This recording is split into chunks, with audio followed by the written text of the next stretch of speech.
the moment you break through this thing, the moment you get to the other side, so much gets unlocked. So much clarity happens. So many people get inspired. So much glory goes to the Lord. Hey, what's going on, family? It's Zaay, and welcome to the Guava Life Podcast. If you're someone looking to grow in any area of your life, whether that's your faith, your health, your relationships, your business, even your content, well, you're in the right place. We love to have conversations about building the dream, whether that's through your disciplines, your habits, even the mindset to finish that thing that God has put in each and every one of us. All right, I love to start every conversation with a huge thank you. Thank you for the likes, the comments, the ratings, the subscribing, the sharing. Thank you for just being here.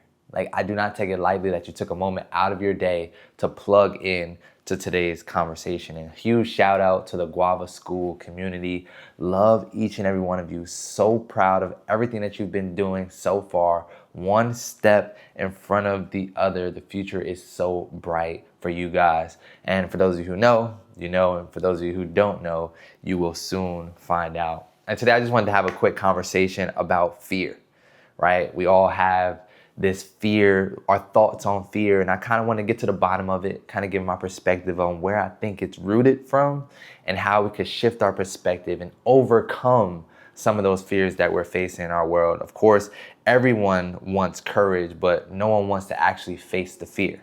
But we obviously know the only way to become more courageous is not by avoiding the things that we're afraid of, it's by actually walking through them, right? And the truth is, believe it or not, you and I, but you especially, are more courageous than you give yourself credit for. And I'm gonna spend a few moments to focus on that.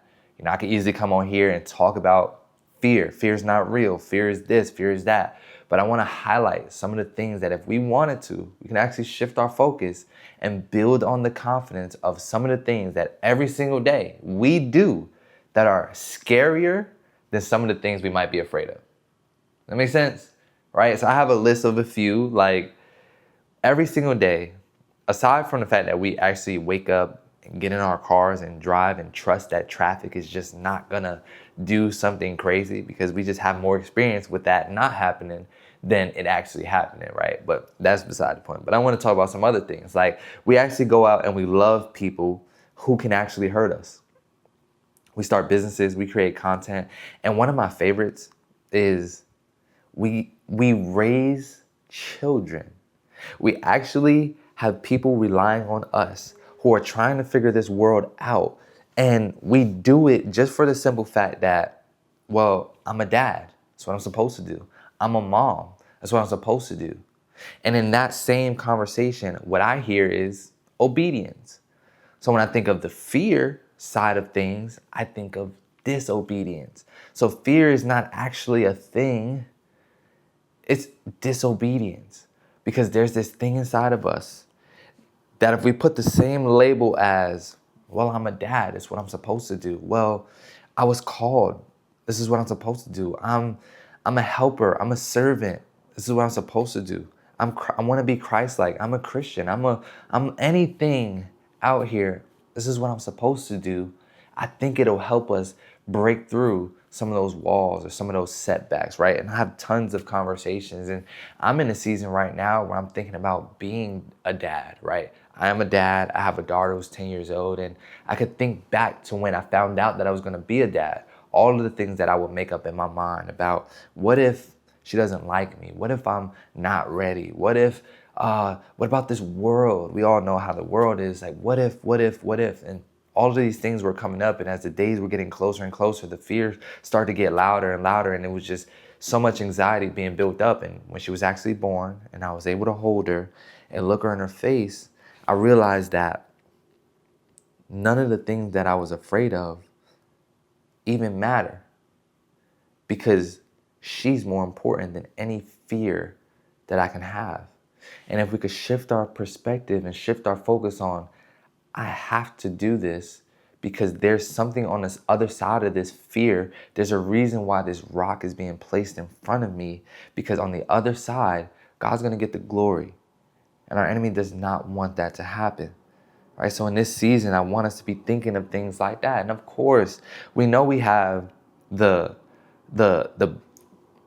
what is it? Like the common fears. Like I had to do my research and Google, like, what are the top 5 fears so that I knew how to approach this conversation. And of course, snakes, spiders, heights, public speaking, and financial insecurity were the top 5. And those were great. But I thought there was something underneath the list of fears that we create in our lives, or the list of fears that we speak on our lives, that are the actual thing. Like, what is the root? And there's always got to ask, like, what else? Like, do you have anything else you want to share on why you're afraid to create content, for example? And it's like, underneath, maybe it's just me, maybe I'm projecting, but underneath those fears of like public speaking, right? I think it's a fear of success. I think it's a fear of accountability. I think it's a fear of responsibility, right? Because sometimes success is scarier than failure, because success requires us to become someone new.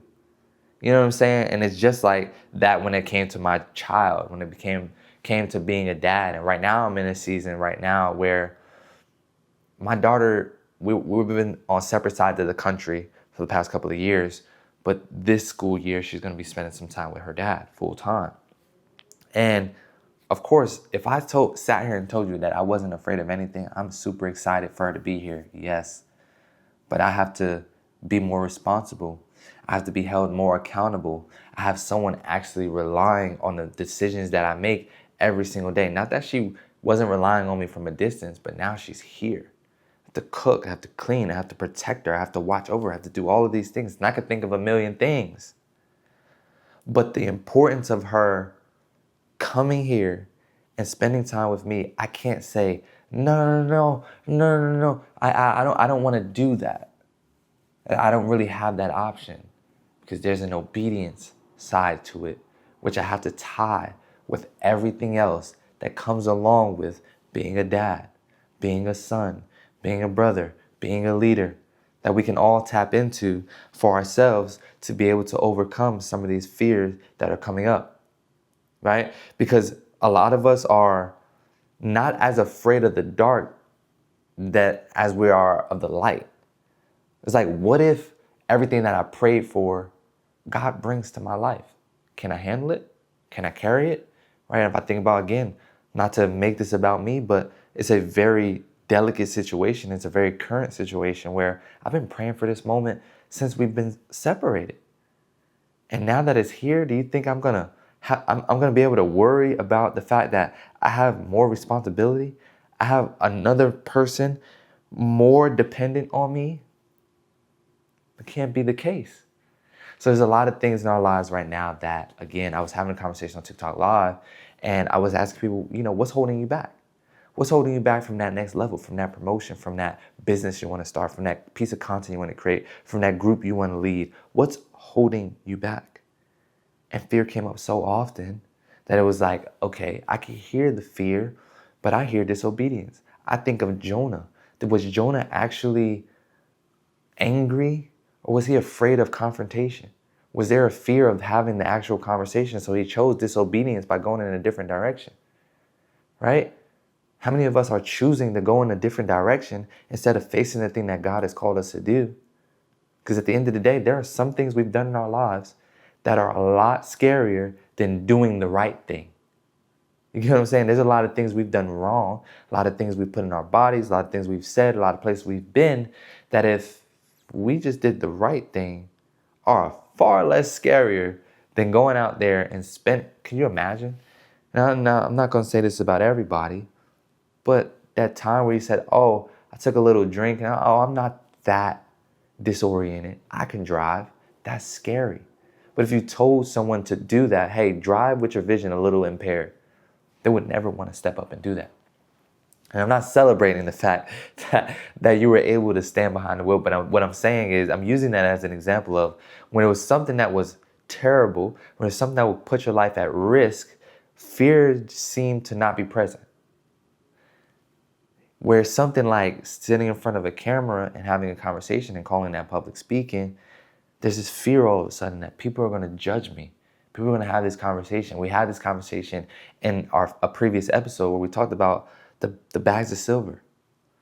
where maybe that servant with the one bag of silver was afraid of losing the master's money. So that fear of losing the money weighed more than the fear of what the master would say when he got back. And what was the response of the master when he came back? He took that bag and he sent him into the darkness.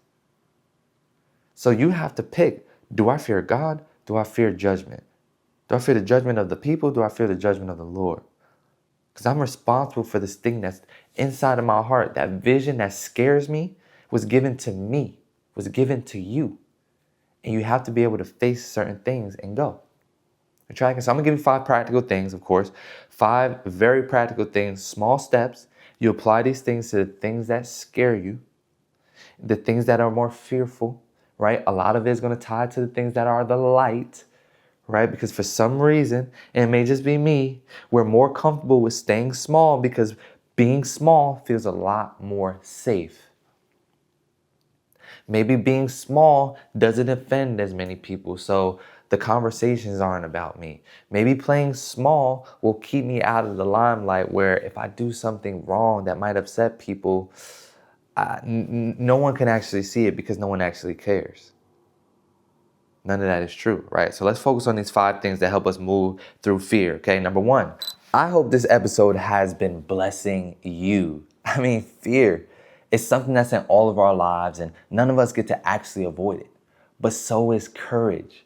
It just takes a moment for us to shift our focus and realize I'm more courageous than I'm giving myself credit for.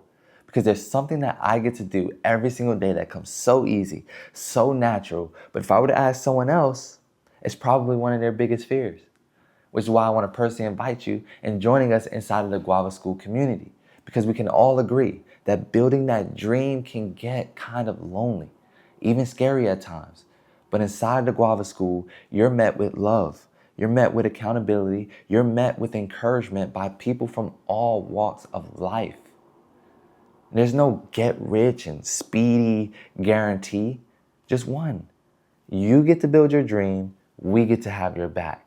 So if you're tired of doing this whole life alone, I got this, tired of tripping over the same obstacle, ready to overcome certain fears, well, I can't wait to see you on the inside. Let's get back to the episode. We've got to name that fear. We've got to name it. We've got to name it correctly, right? It reminds me of Adam in Genesis chapter 2, when his first assignment was naming what God had placed in front of him. That's good, right? God has placed this next season in your life for a reason. God has placed this vision on your heart for a reason, for a purpose, for you. And if you can't name it, you can't identify it, you can't fight your way through it. You can't push through. You can't make your way around or above in this situation. So you got to be able to name it, and you got to change the way you speak about it. We talked about this in the last episode on how we talk about certain things, how we speak to ourselves, how we speak to others, and how we speak to God, right? So instead of saying, I'm scared, let's go deeper. Let's get under the surface. Let's find the root so that we can really pull it from the root and get through it. You know what I'm saying? So let's look at it, instead of saying, I'm scared, let's say, I'm afraid of disappointing people. Because when you say I'm afraid of disappointing people, when you start to have conversations with people explaining that, they'll give you the encouragement, they'll give you the space and let you know, that won't disappoint me. We love you too much. If my daughter were to say to me, if I were to say to my daughter, baby girl, I don't want to go, build that business for us, because if it's not successful, I don't want you to be disappointed. She doesn't look me in my face and say, Dad, 1, what does disappointed even mean? Right? Number 2, she's going to say, like, Dad, how can I be disappointed? And you tried and you did the thing. You learn from it and we get better. Right? So if you speak on it at the root, I'm scared is lazy. I'm afraid of disappointing people. There's a little bit more clarity there. I'm afraid I'll succeed and won't know how to handle it. Okay, that's a little more clarity. Let me get me a mentor. Let me get somebody that I can model after, I can have a conversation with, and prepare myself for the more that comes with it. Daughter, come to stay with Dad. That's what I prayed for. I don't know how I'm going to handle it. Well, that's very true. I don't know how I'm going to handle it. So I'm going to have conversations every single day. I'm going to talk with the people that I keep around me, which is why it's important to do life with other people, right? So that we can be able to bring some of these things to them, right? So the fear loses some of its power when it has a name. So it doesn't get to control us because we know what it is. We can see it. It's right in front of us. And the more we name it, the more it starts to shrink and we start to discover not like, okay, we know what it is. Okay, we know how now. Now we can focus on how do I overcome this, right? Number two, which leads us right into number two, which is getting clear, right? Because when I think about, once again, each and every one of us are parents out there, myself, what I got to do, the groups we lead, the departments we lead, the business, the client, the customer, our families, right? We have to dig deep and figure out, why does overcoming this fear matter so much? Not only does it matter to me, why does not overcoming it matter to Satan so much? Because there are lives, there are chains that are going to be broken off the moment you break through this thing. The moment you get to the other side, so much gets unlocked, so much clarity happens, so many people get inspired, so much glory goes to the Lord. And if you would tell, if there was, come on, the enemy just does not want that happening, okay? So clarity creates that conviction of, how can I dare say I'm afraid of starting this thing or going all in when I have someone who's dependent on me? There's a group of students in Guava Skool that I can't fear for a moment being able to talk in front of them and address some of the questions and some of the problems, some of the struggles that they might be dealing with. I can't allow public speaking to creep into my mind and say, you're not worthy. I can't allow the thought of someone seeing my past, the things that I'm not as proud of, coming to the surface as stopping me from serving the people that God has called me to serve. You tracking? And there's someone in your life, there's a group in your life, there's something happening around you that you and only you were called to speak to, minister to, help, serve, that this one step that you're standing in front of is keeping you from breakthrough for someone else's life, okay? If your purpose is clear, the fear gets quieter. If your why is weak, then the fear starts to win. Are we tracking? Clarity is kindness. I love when my pastor brings that up all the time when, whenever there's a communication situation, he brings up, hey, clarity is kindness because it helps us move better. It helps us move more efficient, move smooth. So in this moment, when we're naming that fear and we're getting clear on how we're going to address it, clarity is kindness, especially for your future self. Get clear because your future self will thank you, which leads me into number 3, which is build the ladder. We don't want to just stare at this mountain and just say, man, I'm afraid of this thing. No, we've all heard the thing of like, how do you eat an elephant, right? And the answer to that is one bite at a time. And that's the same thing with this mountain. We want to build one step at a time. If public speaking scares you, don't think about, oh, I have to book a conference and talk in front of all these people. No. Don't look at the mountain and just stay focused and stuck there. I have to speak at this conference. No, let me invite one friend to sit in front of me and let me speak to them. Let me invite 3 friends over and speak in front of someone who loves me. Let me invite 5 people, right? Every move in our life, God is moving us one step at a time. The fear was shown to you, the future was shown to you, but you don't have to conquer it in one leap, one bound.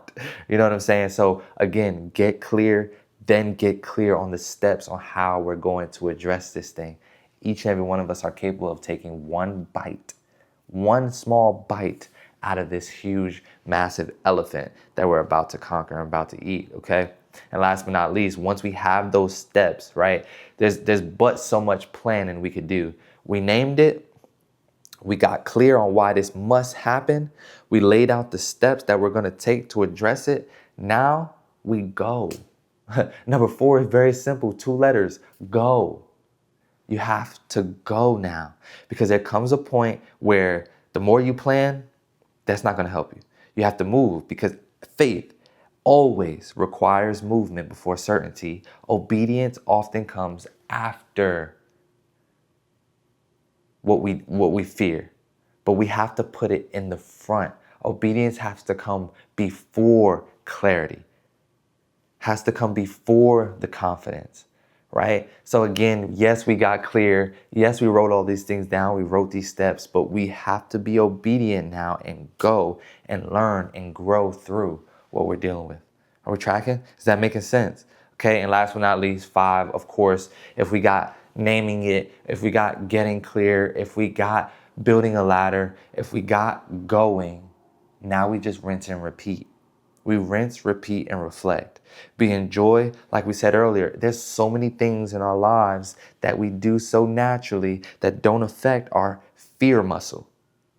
And we just check it on to being a dad, or because I'm the boss, I have to do this. Because I'm a leader, because I'm an employee, I have to do this. Because I want to get paid, that's why I have to do this. So we do that same thing. We reflect. What was I afraid of? What actually happened?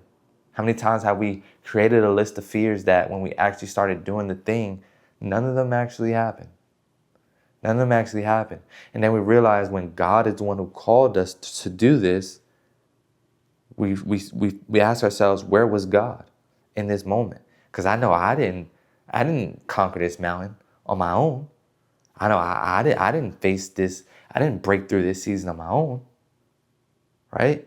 A lot of times that fear comes from leaning on our own understanding. We can lean on our own understanding, create these false ideas instead of just trusting in God with all our heart, trusting in God with all our mind. So in our 5th step, after we go, we reflect, we name it, we get to our next step, we repeat, we keep going, we keep going. And before you know it, that fear is gone. But in that same breath, there's another level. Right? When we said we're the top 5 most common things that we're afraid of are heights. Sometimes that means an airplane. Sometimes that means this building. Sometimes that means this level that God is calling us to reach, that we're just afraid of getting up there, and we lose our balance, and that's a long way down. But when you realize as you go, God is building something and creating a foundation underneath you the whole time. So the higher you go, man, the ground is still the ground. Stay rooted. All right? And we talked about Jonah.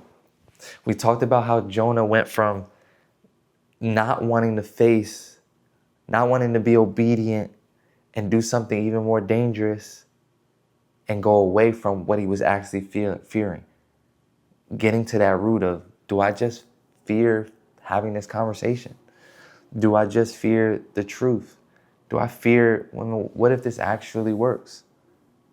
Right? Once we get clear on that, everything else becomes simpler. God told Joshua, be strong and courageous. God would not tell you to be strong and courageous if there wasn't going to be a time where weakness and fear came into our lives, if it wasn't going to be needed. Right? Now, fear is loud. Yes, it's loud. Everyone speaks on fear more than they talk about courage, always. But why would God tell Joshua to be strong and courageous? Because courage isn't needed where there is no fear. God never promised Joshua he wouldn't be afraid. He promised he wouldn't be alone. So when we lean back onto Proverbs 3, 5, and 6, and we say, lean not on our own understanding, it's not that fear is not going to be present. It's not going to be a time where you won't be afraid. No, you won't be alone. God is walking with us in everything that we're doing.